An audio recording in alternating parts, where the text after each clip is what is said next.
Please like and share the video and subscribe to the channel for more great content. Or the next time your doorbell rings after dark, this is what you'll see.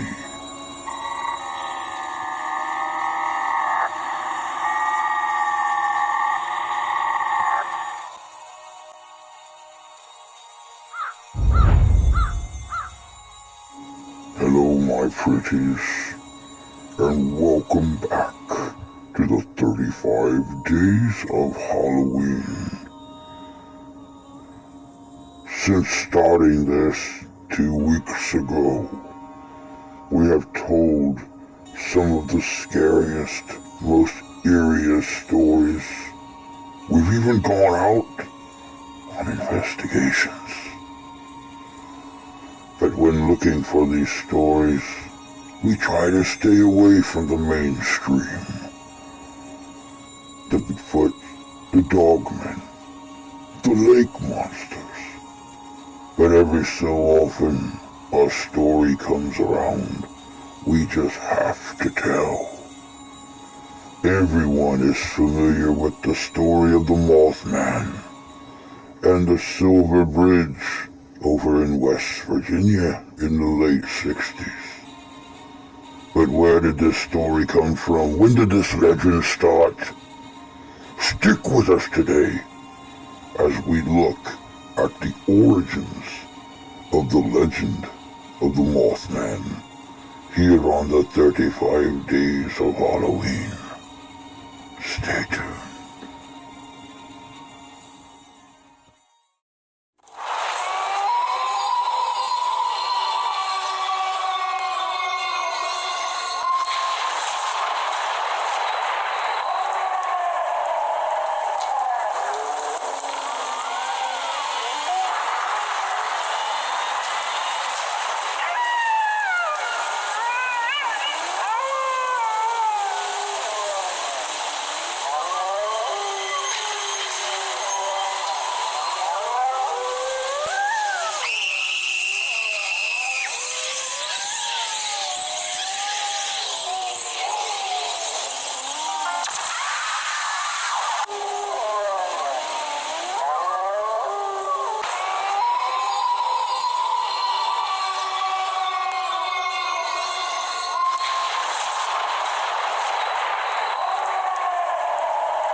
Since the Mothman was first sighted, people have tried to come up with explanations for what the witnesses have seen.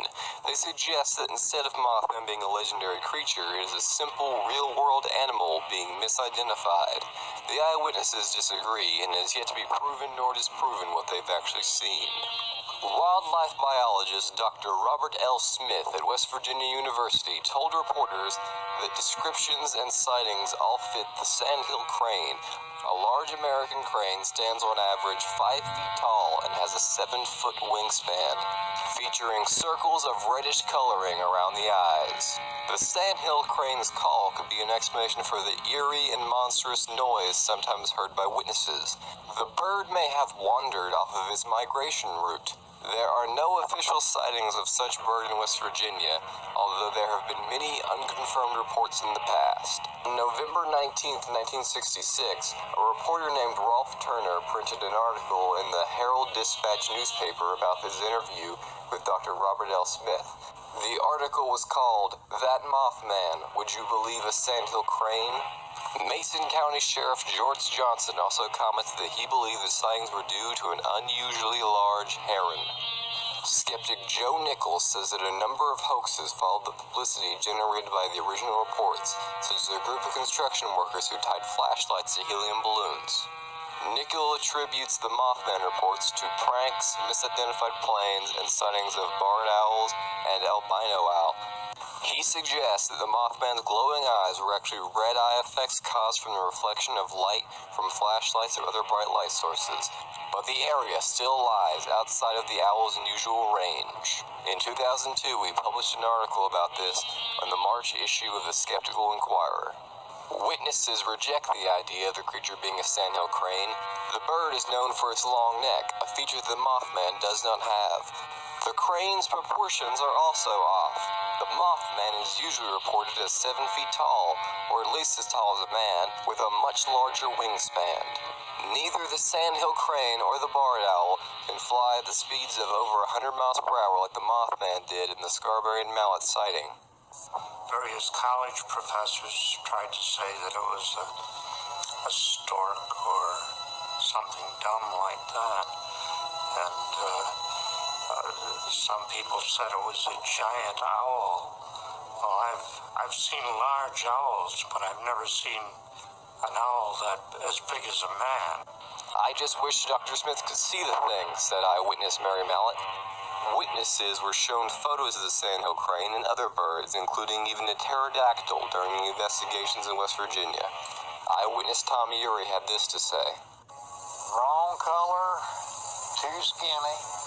I've seen pictures of sandhill cranes on TV, and no. In my opinion, Professor Smith from West Virginia University was 100% wrong. Some people even believe the Mothman is an alien or perhaps a mutation caused by the pollution of the TNT area. Chief Cornstalk was born in 1720 and became a prominent leader of the Shawnee Nation just prior to the American Revolution.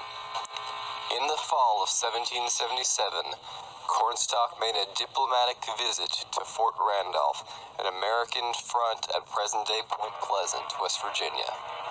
He was seeking, as always, to maintain his faction's neutrality. Cornstalk was detained by the fort commander, who had decided on his own initiative to take hostage any Shawnee who fell into his hands. On November 10th, when an American militiaman from the fort was killed by nearby and unknown Indians, angry soldiers brutally executed Cornstalk, his son, and 2 other Shawnee.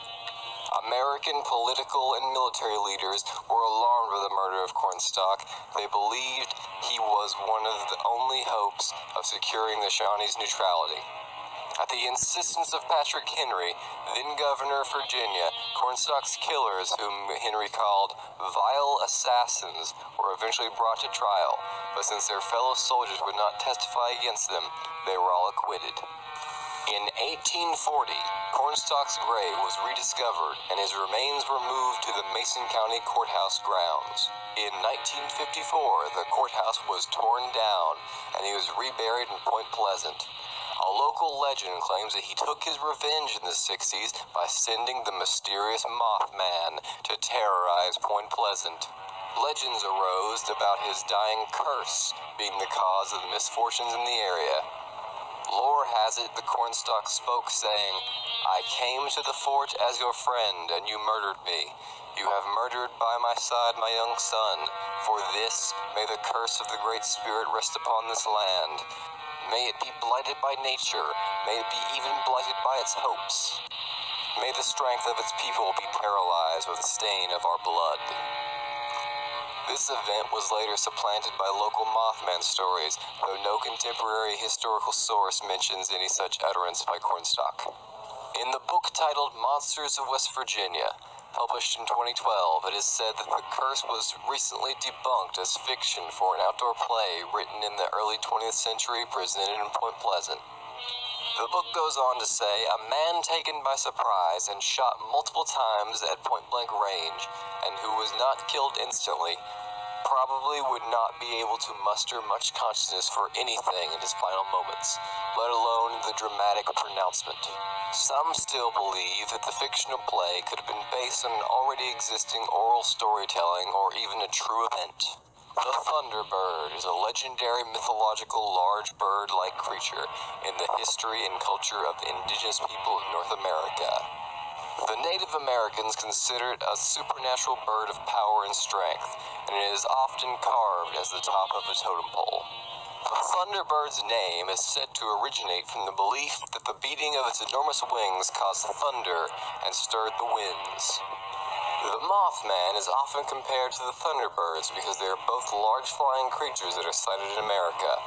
They compare the Mothman's red glowing eyes to how the Thunderbird can shoot lightning from its eyes. Some view this as an interesting example of how different cultures could come up with similar concepts. Others take this to mean that they are the same creature. Another contributing factor in the comparisons is that the original Mothman sightings took place in Point Pleasant, a town that is already known for its urban legends of a Native American curse. The connection has been made that Chief Cornstalk could have summoned a Thunderbird, which would be Mothman.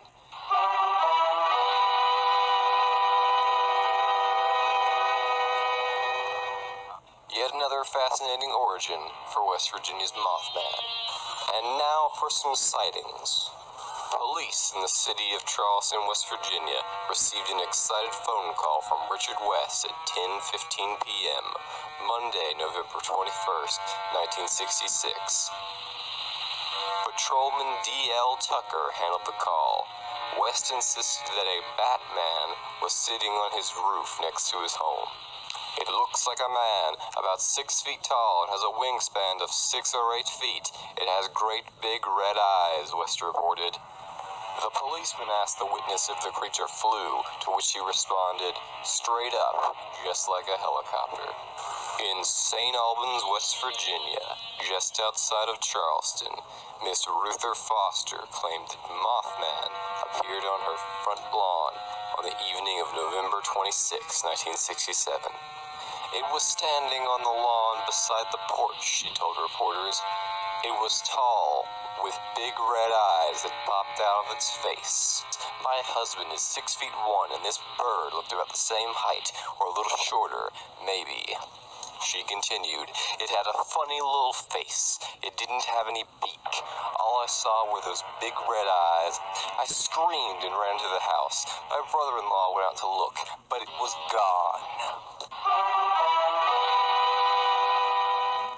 Miss Connie Carpenter, a shy, studio-ish girl of 18 from New Haven, West Virginia, had an encounter with the creature at 10:30 a.m., Sunday, November 27, 1966. She was driving home from church when she saw what she thought at first was a large man in gray, standing on the deserted links of the Mason County Golf Course on Route 62. 10-foot wings suddenly unfolded. The thing took off straight up and headed for her car. Those eyes, they were very red, and once they fixed on me, I couldn't take my eyes off them, she declared. It's a wonder I didn't have a wreck. She said the creature flew directly at her windshield, then veered off and disappeared. Connie stepped on the gas and raced home in hysteria. She was so upset that she was unable to go to school for several days and required medical attention. She was one of the Mothman witnesses to suffer from an eye burn ailment. Her eyes were red, swollen, and itchy for 2 weeks afterwards. Miss Carpenter was one of the few to get a close look at the Mothman's face. It was horrible, like something out of a science fiction movie. These next few sightings happened decades after the original Mothman sightings in Point Pleasant, West Virginia. On August of 2009, in Sacramento, California, photographer Lamont Greer was taking pictures of the local bridge when he spotted the creature. Lamont peered through the darkness and saw a shadowy figure on top of the bridge. It's such an eerie feeling to see something like right out of a horror movie. Lamont told about his sighting, saying, I had just finished filming the backside of the bridge, so I was bent down putting my camera back into my camera bag, and I just kind of felt something looking at me. He further explained, saying, when I first saw it, I didn't know what it was. Then my eyes focused on it better, and I said, you know, there's something up there. It spread its wings and then started to fly off, and that's when I could see the extension of its body. Greer tried to photograph the strange creature, but it was too fast. It disappeared over his head, leaving him terrified and shaken. He described the creature by saying, it wasn't a man, it wasn't a bird, it was something that was absolutely strange and something unique. I mean, if it wanted to come down and really hurt someone or attack, it could definitely cause damage. My friend Brandon once told me a story about his encounter with the Mothman, which he claimed to be completely true. I took interest in it and wrote it down immediately, asking him questions and quoting him directly. This is my secondhand account of what he saw. Brandon lived in West Virginia. One night in 2008, there was a power outage in his small community. He was getting hot in his house with no air conditioning, but it was raining, so he decided to go outside into the dark to cool off. While standing on his porch, he saw the glow of two red eyes staring at him on the bottom of a nearby hill. The wooded hill was just beyond the town's creek that separated the woods from his small backyard. He grabbed an axe that was laying on his porch and threw the axe at the creature. It made a shriek and ran off, he told me. I asked Brandon if it was maybe some sort of owl or something, but he said it stood too tall and it had the big glowing red eyes. With the fact that it was nighttime, raining, and a distance away, it's very possible for him to have mistaken what he saw. But Brandon was confident in his sightings and said, "When he was standing on the hill, I saw the lightning strike. It lit him up and I could see his moth wings." The next day, he was in an ATV accident when he was riding his four-wheeler down a hill. His brakes went out and he smashed into his dad's ATV that was parked at the bottom. Brandon suspected that the Mothman either did something to his brakes or served as a warning. Brandon has since moved from the location where he saw the creature, and whether you believe him or not, Brandon is one of the many West Virginia citizens who can say, "I've seen the Mothman." Welcome back. There you have it. Possible origins of the legend. But what is this beast in reality? A harbinger of death. An undiscovered cryptid. A normal creature who has been ran out of its environment by encroachment. Or a figment of these people's imagination. One fact is known that back in 1966, before the collapse of the Silver Bridge in Point Pleasant, everyone who encountered this beast suffered some kind of mental or physical abnormality. But now the beast has been sighted all over North America and the world. One thing is for certain, things are not always as they seem. But that is all we have for you today. Make sure and subscribe. Keep returning. We're not even halfway through the 35 days of Halloween. But that's all we have today. As always, take care of yourselves. Take care of each other. God bless you. God love you, we do. And happy Halloween.